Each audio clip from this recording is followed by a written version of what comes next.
Hello friends and welcome back to my channel, or welcome if you're new here. I'm so glad to have you.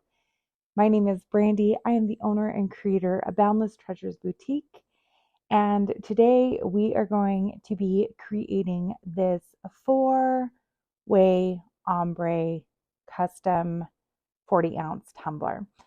I will be teaching you everything that I know.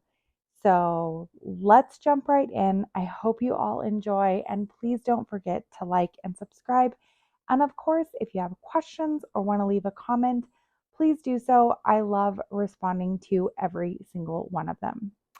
Now, to start, we are going to be using a sanded and prepped tumbler. I have already done these steps off camera. So if you need more information or would like a more in-depth tutorial, please drop me a comment below. I will be happy to create one for you all.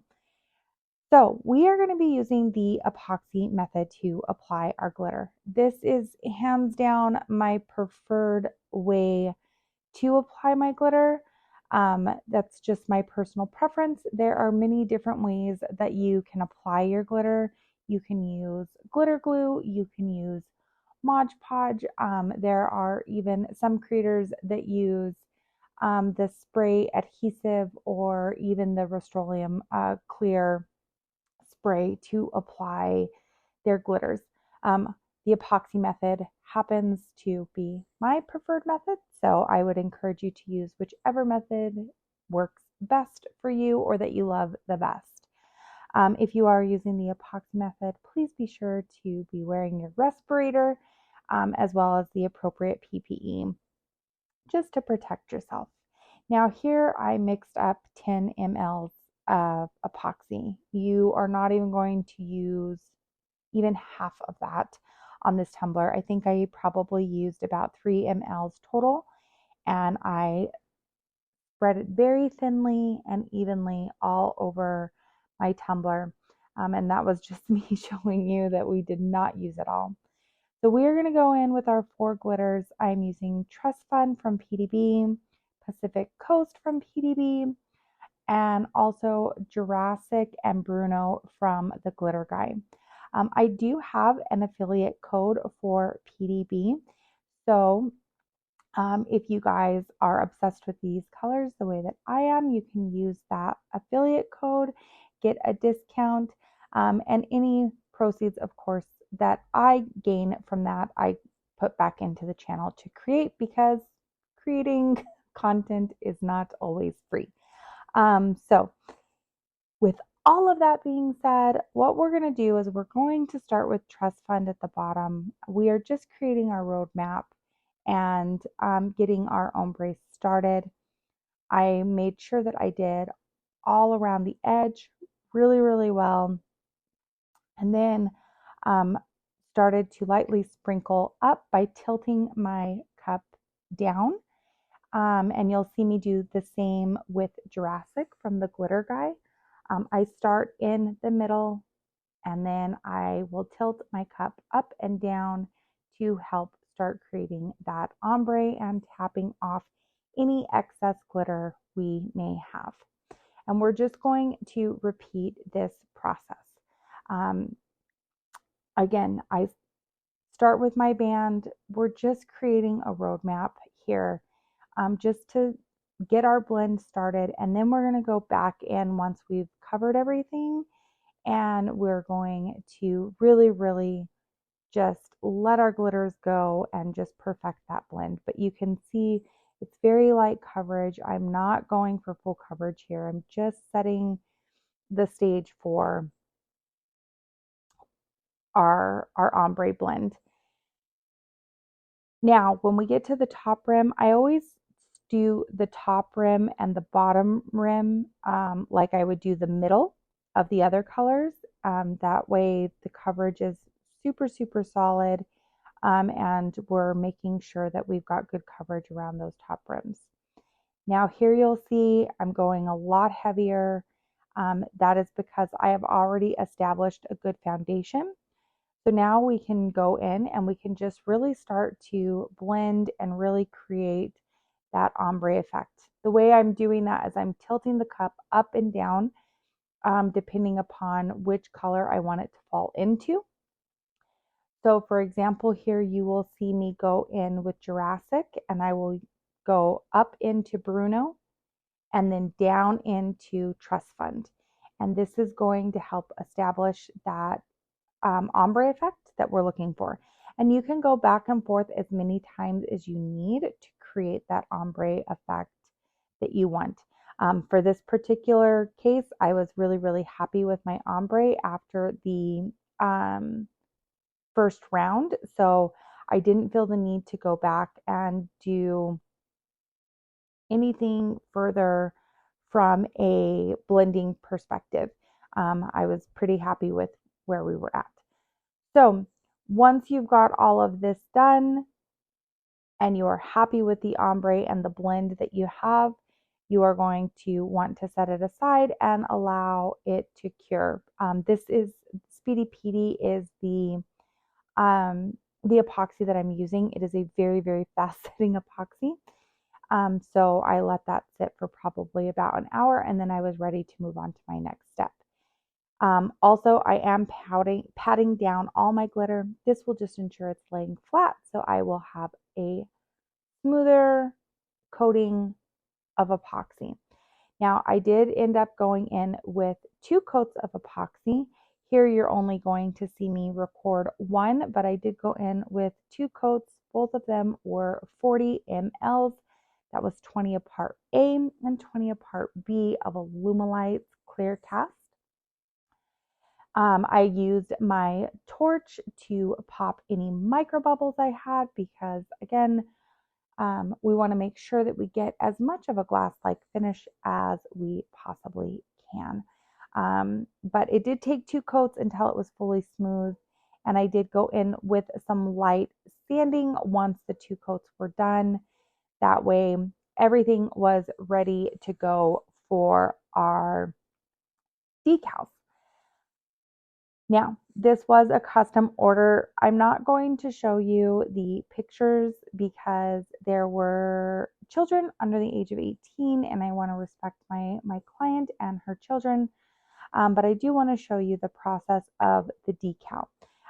We did do a layer decal.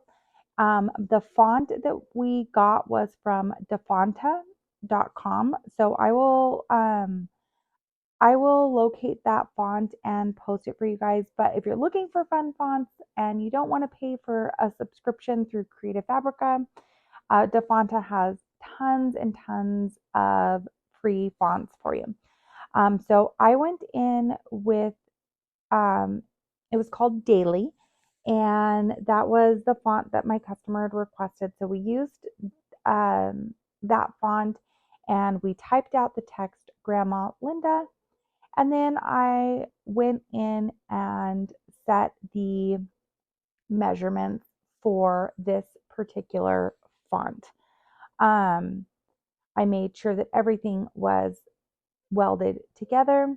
And while this is not 100% necessary just because of the way the font is, it is just part of my process. It's a habit. So I pretty much do this on any decal that I'm doing, just to be sure that it all cuts very, very seamlessly. So here I'm making sure that it is set to a basic cut. Again, not necessary for every font, but just something that I check for because some of them are for handwriting on your cutting machine. Once I have all of those set and my preferences are good, I'm going to go in with my sizing. If memory serves, I believe it was about 7.5 inches high, and I did 2.5 inches wide. That's typically my go-to when I am doing larger cups. Now, once we have our sizing good, I want to do an offset. Now, I want to do a very, very thin offset,